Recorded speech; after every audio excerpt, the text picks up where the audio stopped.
Yes, hello everyone. Welcome to this event at the Frankfurt studio. We would like to thank the Frankfurt Book Fair to having invited us here to be here again to present the brand new White Ravens 2023 edition, our yearly recommendation list. So in the next 30 minutes, we would like to take a sneak preview at this year's issue together with you. That is my colleagues Ilan Schulz, Ines Galling, and actually Jochen Weber, who is unfortunately ill and cannot be here today, so we will take care of his texts and recommendations today as well. My name is Katja Wiebe, and we are sitting here in representation of the whole team of children's books experts of our library that have worked on this catalogue. The International Youth Library collects children's books from all over the world in the original languages. And the library holdings include about 650,000 books. And every year up to around 10,000 books come to the holdings. And from those new publications, we do pick 200 interesting titles for the White Ravens recommendation lists. The White Ravens catalog has a long tradition and is used by agents, publishers, translators, librarians, teachers, booksellers, and other professionals to find information about current international children's book production. And in the catalog, we present, as I just told you, 200 titles that we would like to recommend to an international audience. The edition of 2023 features books in, as you can read, 39 languages from 57 countries, including languages that have sometimes little presence in the international book market, such as Taiwan Minnan, Macedonian, or Frisian. I'm going back to the book cover. So the cover of this year's catalog, it is designed by Japanese illustrator Chiki Kikuchi. And the book cover is on this card as well, the catalog's cover, sorry. And you are very welcome to pick one of these cards. They are here in front of us. And on the back you find information how to have access to the catalog.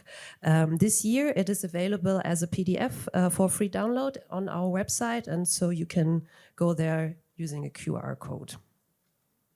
So in the next 30 minutes, we will introduce 8 books from this year's edition, and we would like to take the opportunity to all the publishers and institutions that support this White Ravens catalog and the International Youth Library.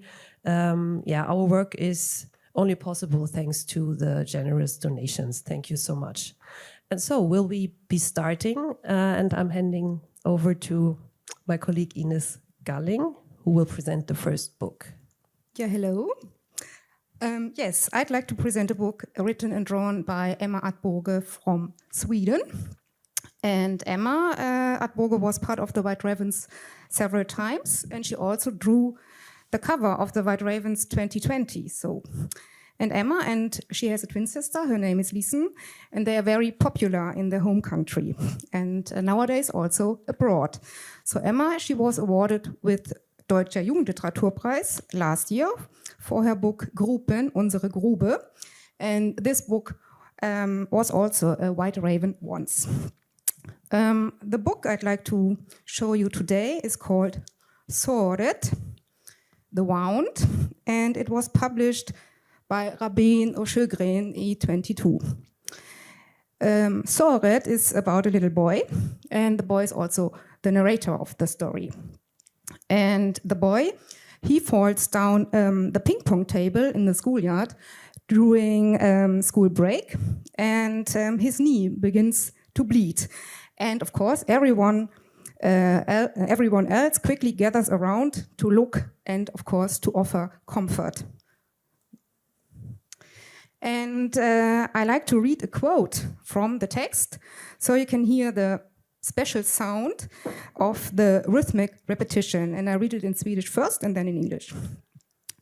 Och det blödde och blödde och blödde och blödde och blödde och blödde och blödde och ingen ville sluta titta. Det var nästan lite mysigt för alla stod i en stor tät ring som en flock runt mig. And it bleeds and bleeds and bleeds and bleeds and bleeds and bleeds and bleeds and bleeds. And everyone wants a look. It was even a little bit nice when they all stood so close together in a big circle around me, like a herd around me. So the wound is the attraction, and of course it does hurt, but actually the narrator somehow likes getting so much attention. So it's quite mixed feelings here and a little bit ambiguous. It's not so nice being heard, but it's somehow very nice to stand in the limelight too. So, yeah, but then of course, slowly but surely the cut heals, and finally the scab falls off. And also the attention the boy gets fades out, and the other kids are not so eager anymore. But the boy, he will have a reminder, because the light pink scar will remain forever, and that's good, of course. So for me, Emma Atborger manages to portray everyday dramas and feelings from a child's perspective, also in her new book, Sorted. And yes, she manages to do this in words and pictures, as you can see here. And so the book is highly recommended. So thank you. Okay. Next in line, I'll talk about this book here. Maybe you can show it. Thank you. It is by young Colombian author Marcela Giral, published by Babel Libros, a renowned independent publishing house based in Bogota. It's a novel for readers from 12 on. A mediodía llovían pájaros. At noon it would rain birds. Tells the story of an 11-year-old boy called F. During a war in his country, his parents sent him to stay with his grandfather in Barbascal, a remote town in the middle of nowhere, in the hopes that he will be safe there. This Ciudad de los Pájaros, so City of Birds, is a quiet but sometimes strange, bizarre place. In Barbascal, the residents protect themselves from bird droppings with umbrellas. F's grandfather runs a homing pigeon post office. His great-uncle is known as the dreaded Pigeon Man. At school, the teacher is assisted by dozens of parrots. And there is also the elderly Mama Carmen, who predicts the future with the help of chickens. Sometimes the setting, the characters and plot remind of the magic realism as known from novels by Gabriel García Márquez. The seemingly peaceful days in Barbascal end abruptly when militia occupy the town. From one day to the other, life is governed by brutality, despotism, fear, and despair.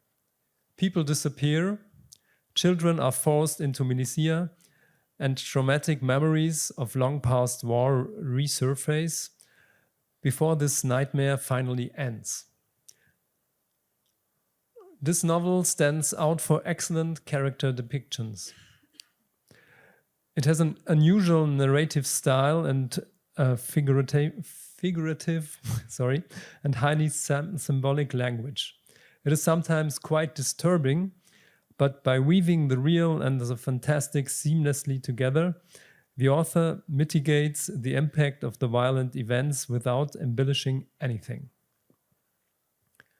In the past years, Latin American authors have published several excellent children's and young adult books about the recent, often violent history. Stories about wars, civil wars, militia, dictatorship. This is another gem that you can find amongst these books. Thank you. Okay, so I will continue with the next book. It's a book from Latvia, and it's a picture book. It is also a bedtime story, and it is suitable for kids like 3 years and older, but I guess everyone will have a lot of fun with this book, and this is how the story goes. In that story, mom has to work late, apparently from home, and so it is up to dad to put little Stella, their little child, to bed. His bedtime story, however, has no effect on her. Even when daddy reads a dozen more bedtime stories, Stella just doesn't feel tired. The case seems clear. Her dose of sleep obviously has not arrived yet. So dad calls the sleep center and learns that someone at their house must have accepted the delivery of that dose of sleep. And so the toy flamingo and the cuddly hippo turn into investigators searching for clues throughout the flat, yet nothing.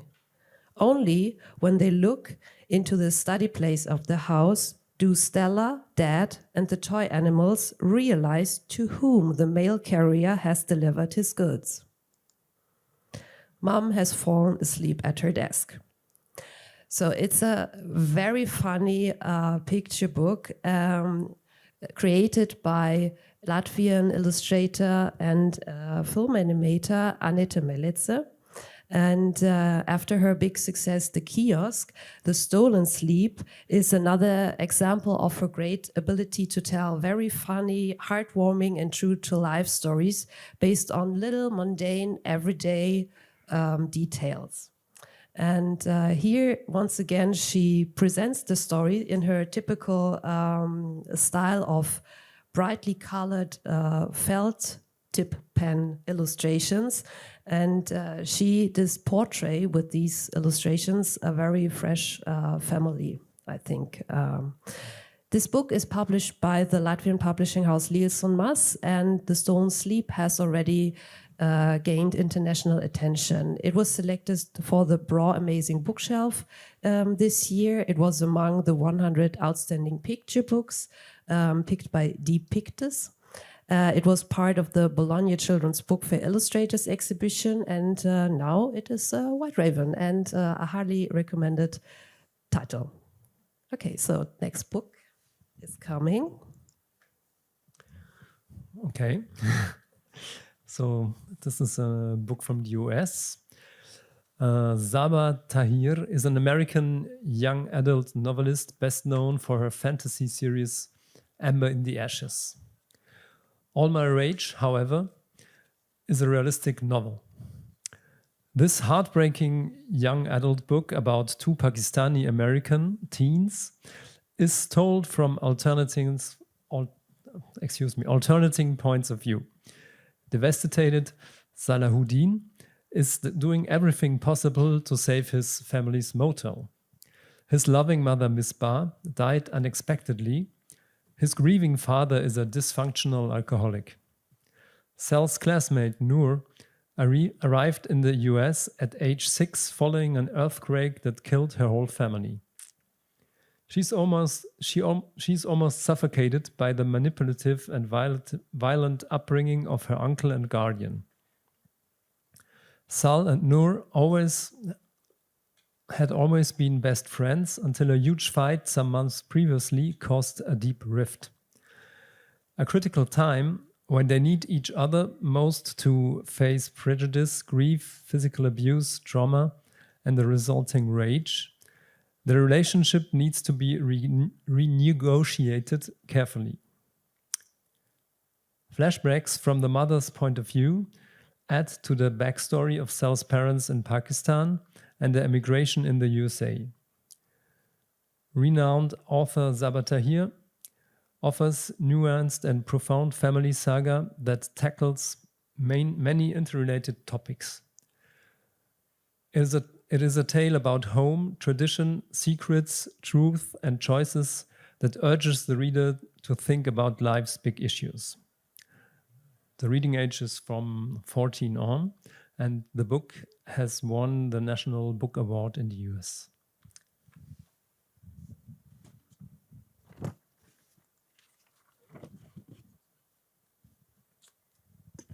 So now it's my turn again, and I will present a novel from Japan, and I have to read the text because I do not read Japan and haven't read the book. So, yes, the book is called Sukurachi, the Scratch, and it's written by Saku Otoshiro, and it was published by Akane Shobo. It was selected for the White Ravens by our colleague Rainer Nakano, and the book received the Japan Writers Association Award, and it is addressed to readers from 13 years on. Scratch tells about the COVID-19 pandemic and its consequences. As we all know, daily life changed dramatically, and also in Japan this happened. And also in Japan, young people became depressed due to social distancing or because of cancelled art competitions and sports events at school. However, this also can be a springboard to self-reflection, and this is it for young Kazuaki. He moved to a rural town after a flood in which his family lost all their houses, things, and all their belongings. Years after, in his family, they still never talk about the disaster. He has been drawing brightly colored paintings for years, trying to forget and to come over the trauma. But finally, he comes to face his suppressed emotions. One day, when his friend Susune accidentally spills black ink on his colored painting, he impulsively paints it all black and scratches her lively facial expressions all over the canvas. This moment is a kind of catharsis for Kazuaki and opens a door to cope with all the different problems he's facing. Among Japanese young adult fiction about the COVID-19 pandemic, Scratch stands out for handling the issues in a masterly way. In many other young adult novels dealing with this topic, the topic comes first, and many authors do not really care much about the storyline. Scratch is a story-driven, gripping novel. Its unique narrative, told in the alternating first-person voices of two different humorous characters, Kazuaki and Susune. It creates a lively account of teenagers' frustrations as well as of their struggles to get through difficult times. This is the book from Japan. Thank you, and it's your turn again. I Yeah, think. it's my turn again. Yes. And now we are going over to Germany. And the next book I'd like to present is also a picture book. And this year I decided to show you another picture book. I often present novels here from the German-speaking countries. Yeah, but now I chose a picture book. And this book was published by Penguin Junior, and it was made by Daniel Fehr and Lindsay Thomas. Daniel Fehr is a Swiss author, and Lindsay Thomas is a visual artist from Great Britain. So the book is an international collaboration, and it's a kind of proof for the internationality of the book market and the world itself, of course. The book is called Dieses Buch ist leer. This book is empty. And well, the question is it really completely empty? So what do you think? Okay, spoiler, it's not. Although at the beginning it states this. Dieses Buch ist leer, this book is empty. But soon, hidden under a full-page flap, a hamster appears. But since the hamster is hidden, or the hamsters more, it doesn't really count. You saw something. No, that's hardly possible. This is an empty book. There is nothing you can see here. Well, things are going on, and they do not stop with just one hamster. Quite the opposite. As in real life, hamsters multiply by leaps and bounds. And then finally, a very funny-looking bird shows up as well. So this is really quite, really a lot for an empty book, for an empty book, isn't it? So this picture book, for me, delightfully features white space, text, and then finally the illustrations. Since the illustrations are based on three-dimensional felt animals, which were photographed, the book also reminds of a theater stage. While you can fold it out. And of course, the book is playing masterfully with expectations. And it comes to life through the interaction with its viewers. Thanks to the tactile opening and the closing of every flap before each page is turned. So it's a playful hide and seek in book form, and it's really enormously funny to look at together. So yeah, it's really funny, so highly recommended as well. Okay, so the next book isn't empty as well. This is a book from this year's Guest of Honor. It's from Slovenia, and it's a book recommended for readers aged 13 and older. It is written by renowned Slovenian teenage book author Aksenia Kermauna and Silvester Vogrinec. And Silvester Vogrinec is also known for his books about martial arts, and he himself is also a trainer of karate.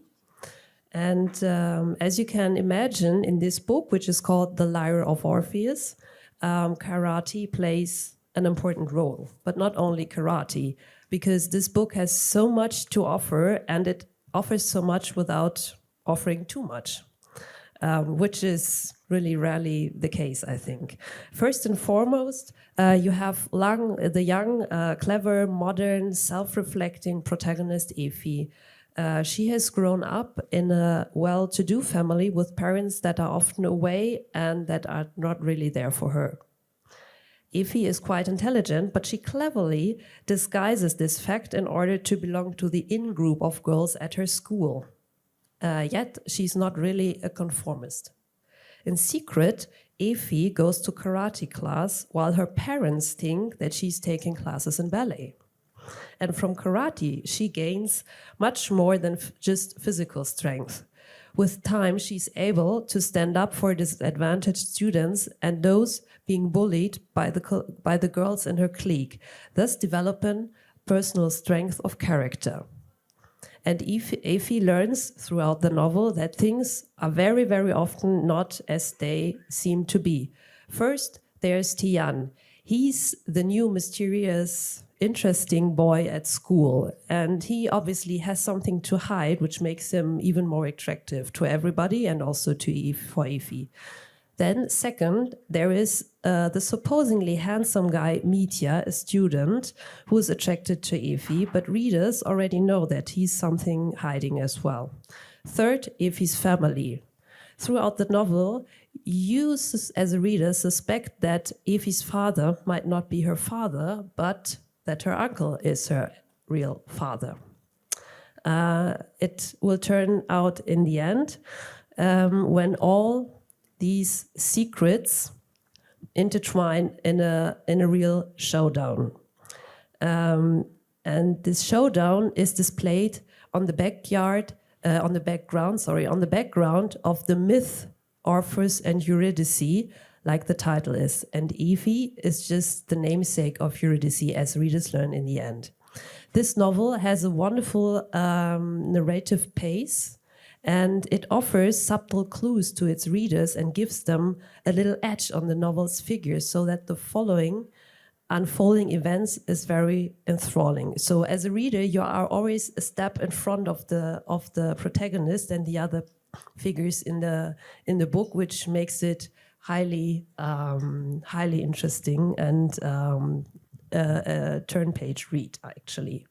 The book is the first part of the series The Silver Axe, and so we will be happy and stay tuned what will happen next in this series. So not every secret is revealed in this novel, so there will be more in the next books, I guess. Yes. Okay, so now my last book is the one that I'm presenting from my own language section, which is French, and it's a French book. The French author and illustrator Adrien Parlange was born in 1983. He lives and teaches in Strasbourg. Since 2009, he has received international awards for his publications, as well as special mentions at fairs and festivals. In his picture book, Les Printemps, a first-person narrator describes his life from birth to old age. On 32 double pages, the story unfolds in colors and harmonic lines that are reduced to the essentials. A particular feature of the book is that the figures are cut out of figures are cut out of the thin cardboard so that memories remain present in the following pages. Maybe we can show this quickly because it's not so evident. Yes, it's everywhere. The period over which these windows into the past remain open varies. A traumatic encounter with a blind worm, for example, fades as the narrator experiences a similar situation with his daughter. But the taste of a wild strawberry he experienced as a 4-year-old remains with him even as an old man. Each page of text begins by stating the age of the protagonist and concentrates in just a few words on a dramatic experience, an observation, or an emotion. Thanks to the book's design, cross-connections between generations are made manifest. The text and pictures trigger emotions that will appeal to all age groups. Les Printemps is one of many aesthetically pleasing and worthwhile books of the publishing house La Partie, which was only founded in 2021. Thank you. That was our presentation. You can take the, what was the name for flyer in English?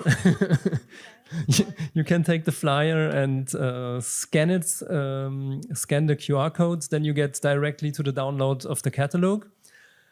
And you can also come to our stand, which is just over there, Hall 3.0, H130. Thank you for listening.